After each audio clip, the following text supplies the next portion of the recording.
ሰሞኑ የሆነች ልትለካ የተፈለገች ሙቀት አለች ነው ምላችሁ። ብፁዕ አቡነ ማትያስ ሊቀየሩ ነው። ሟርት እንዳይመስላችሁ። ሰበር መረጃ ከብፁዕ ቅዱስ ፓትርያርኩ ልዩ ጽሕፈት ቤት ወቅታዊ ጉዳዮችን አስመልክቶ መግለጫ ተሰጥቷል። ይህ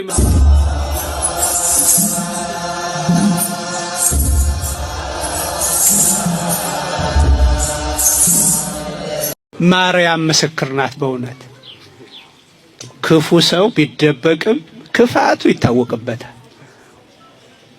እንደ የቱንም ያህል ብናስመስልም ክፉ ሰው ይገለጣል። እንደተደበቀ ይቀራል ብላችሁ ነው? ይገለጣል አንድ ቀን። መልካም ሰውም ቢሆን የቱንም ያህል ቢወራበት፣ የቱንም ያህል የሐሰት ወሬ ቢናፈስበት እግዚአብሔር ይገልጠዋል።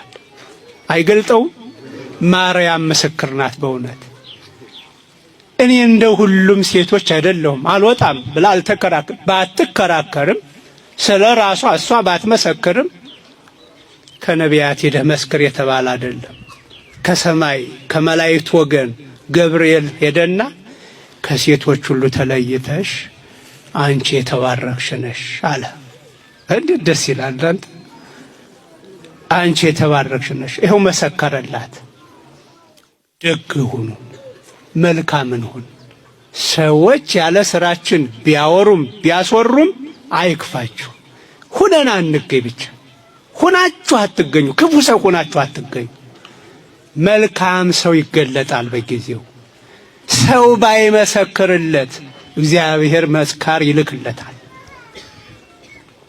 ለእማ አርመሙ እሎንቶ አይባን ይከልሁ አደል ያለው። ቢፈልግ ድንጋይ ያስመሰክራል እግዚአብሔር። እንደው እነዚህን ሕፃናት ሆሳዕና በአርያም እያሉ የሚዘምሩትን እናንተ ብትከለክሏቸው ለማርመሙ እሎንቶ አይባን ይከልሁ፣ እነዚህ ድንጋዮች ይጮሃሉ ይመሰክራሉ ብሏል እኮ። በቅድስት ድንግል ማርያምና በኦርቶዶክስ እምነት ላይ ሲሳለቅ የነበረው ግለሰብ ተፈረደበት። የኦርቶዶክስ ሃይማኖት ላይ የጥላቻ ንግግር እንዲሁም ደግሞ የሐሰት መረጃዎችን ሲያሰራጭ በነበረ ግለሰብ ላይ የ1 ዓመት ከ6 ወር እስራት እንደተወሰነበት ተሰማ። ተስፋ ሚካኤል ወንድሙ ተክሌ የተባለ ግለሰብ ከሰኔ 2017 ዓ.ም ጀምሮ እስከ መስከረም 2018 ዓ.ም ድረስ ባሉት ወራት ዲያቆን ተስፋ ሚካኤል ዘክርስቶስና ተስፉ ጂኤስ በተሰኘ የፌስቡክ የግል ገጾች ላይ የተለያዩ የጥላቻ ድርጊቶችን እንዲሁም ደግሞ ጽሑፎችን ሲያሰራጭ መቆየቱ በፍርድ ቤት ተረጋግጧል። በእመቤታችን በቅድስት ድንግል ማርያም ምስል ላይ የኤክስ ምልክት በማድረግ የቅዱስ ክርስቶስ ሳምራ ስዕል ላይ የውሻ ምስል አያይዞ አቡነ ቡቼ የሚልን ጽሑፍ በመለጠፍ በቪዲዮ ቀረጻ ላይ የእመቤታችንን ምስል መጣል ኦርቶዶክስ ካልታደሰች እጣ ፋንታዋ ሙዚየም መሆን ነው የሚል መልእክት ሲያሰራጭ የነበረው ግለሰብ በኢሉ አባቦሩ ዞን ሁርሙ ወረዳ የጸጥታ አካላት ክትትልና ቁጥጥር ስር የዋለው ተከሳሽ በፖሊስና በአቃቤ ሕግ የጋራ ምርመራ ተደርጎበት በ1 ዓመት ከ6 ወር ጽኑ እስራት እንዲቀጣ ውሳኔ ተላልፎበታል። ገለቴ ፈማዳ አማ በራበራቲ ገለቴ ፈማዳ አማ ገርመጀሪ ገለቴ ፈማዳ አማ በራበራቲ ገለቴ ፈማዳ አማ በራበራቲ አማ በራበራቲ ሞቴናቴ አማ በራበራ እናንተ እንዴት ነው ሁሌ አስኮራጅ መሆን ደስ አይልም? እንግዲህ ፕሮቴስታንቶቹ የቀራቸው ዶግማዎቻችንን መቀበል ብቻ ነው ይመስለኛል። ጠጋ እያሉ ነው። እኔ ግን በወንድማዊነት የምመክረው ሁልጊዜ እንዲህ አይነት ዝማሬዎችንና የኦርቶዶክስ የሆኑ ነገሮችን እየዘረፋችሁ እየሰረቃችሁ ከምትጠቀሙ ይቺ ቤተክርስቲያን እውነተኛ ቤተክርስቲያን ናት። ይቺ ሃይማኖት ንጽሕት ቅድስት ክርስቶስ ራሱ የመሰረታት ሃይማኖታችን ናትና ስለዚህ ያለውን ማትቀበሏቸውን በዶግማ ነገር ማንስማማባቸውን ነገሮች ተስማምታችሁ ተቀብላችሁ አምናችሁ የሥላሴ ልጅነት አግኝታችሁ በጋራ የዚህች ቤተክርስቲያን ህብረት አባል ብትሆኑ የተሻለ ነው። ምክንያቱም እውነተኛ ህይወትን ስለምታገኙ ከጨለማው ወደ ብርሃኑ መታችሁ በጋራ ክርስቶስን እናምልክ፣ በጋራ መንግስተ ሰማያትን ለመግባት በጋራ እንስራ ለማለት እወዳለሁ። ይህ የግል ወንድማዊ ምክሬ ነው።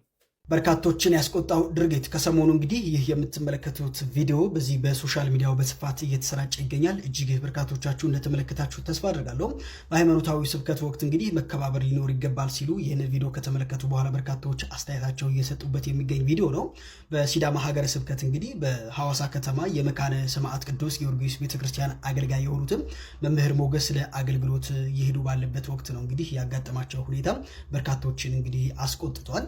የጎዳና ላይ ስብከት እያደረጉ እየተሳለቁና እንዲሁም ደግሞ እጅ እየነኩ በካህኑ ላይ ሲያላግጡ የሚያሳየው ቪዲዮ መሰራጨቱ ተከትሎ በሃይማኖታዊ አገልግሎት ወቅት መከበር ስለሚገባቸው ድንበሮች ሰፊ ውይይትም እንግዲህ እያስነሳ ይገኛል። ይህ ድርጊት ሃይማኖታዊ ክብርን የሚጎዳ እንዲሁም ደግሞ የሰውን ግላዊ ድንበር የሚጥስ መሆኑን በርካቶችም እየገለጹ ይገኛሉ። በዚህ ጉዳይ ሰሞኑ የሆነች ልትለካ የተፈለገች ሙቀት አለች ነው ምላችሁ። ቀድሞ ከሁለት ብፁዓን አበው ሊቃነ ጳጳሳት ጋር በተገናኘ ከእውነት የራቀና ሐሰተኛ መረጃ ሲሰራጭ ቆየ። ውሸት መሆኑን አረጋገጥን። ይሄውን ደግሞ ተከተለና ቅዱስነታቸው የጤና እክል ገጥሟቸዋል፣ አገልግሎታቸውን ለመፈጸም እየቻሉ አይደለም፣ አቅም አጥሯቸዋልና እንደራሴ ሊሾም ነው ተባለ። ይሄው ከጠቅላይ ቤተ ክህነት እንደሰማነው ደግሞ ይህ ዜና ሐሰት መሆኑን ሰማን።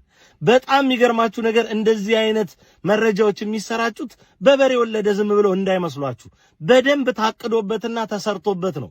ምክንያቱም እንዲያ ቢሆን እንዴት ነው ምእመኑ ምላሽ የሚሰጠው የሚለውን ለመለካትና ለማወቅ። ስለዚህ ዋካችሁ ሁላችንም የመረጃ ምንጮቻችንን እንለይ።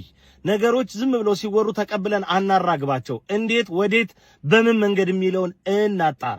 እንደዚህ ያሉ ነገሮች ለተንኮለኞች ይመቻልና ራሳችንን ከሐሰተኛ መረጃዎች እንከላከል።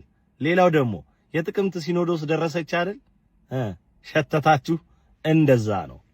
በኮሜንት ሴክሽን ላይ የቅዱስነታቸው በረከት ይደርብን እያላችሁ ጻፉልኝ። ብፁዕ ወቅዱስ አቡነ ማትያስ ቀዳማዊ ፓትርያርክ ርዕሰ ሊቃነ ጳጳሳት ዘኢትዮጵያ ሊቀ ጳጳስ ዘአክሱም ወዕጨጌ ዘመንበረ ተክለ ሃይማኖት ሐዋርያዊ ተልእኮ ሆነው ሌሎች መንፈሳዊ ተግባራትን ለመምራት የሚያዳግት ማንኛውም የጤና እክል እንደሌለባቸው ተገለጸ። ከዛሬ ማለዳ ጀምሮ ቅዱስ ፓትርያርኩ በገዛ ፍቃዳቸው ከስራቸው ለቀዋል፣ እንዲሁም ሌላ እንደራሴ ሊቀ ጳጳስ እንዲመደብላቸው ጠይቀዋል የሚሉ የተለያዩ ዜናዎች በሚዲያዎች ሲሰራጩ ለማስተዋል ተችሏል። ከዚህ ጋርም ተያይዞ ምሽቱን የኢትዮጵያ ኦርቶዶክስ ተዋሕዶ ቤተክርስቲያን መንበረ ፓትርያርክ ጠቅላይ ቤተ ክህነት ጽሕፈት ቤት ባወጣው መግለጫ ቅዱስ ፓትርያርካችን ምንም አይነት ለአገልግሎት እንቅፋት የሆነ የጤና እክል እንዳላጋጠማቸው፣ ይህንም አቀረቡት የተባለው ጥያቄ ከእውነት የራቀ ስለመሆኑ ተሰምቷል። እግዚአብሔር አምላክ ለቅዱስ ፓትርያርካችን ለብፁዕ ወቅዱስ አቡነ ማትያስ ረጅም ዕድሜ ከጤና ጋር ይስጥልን፣ አሜን።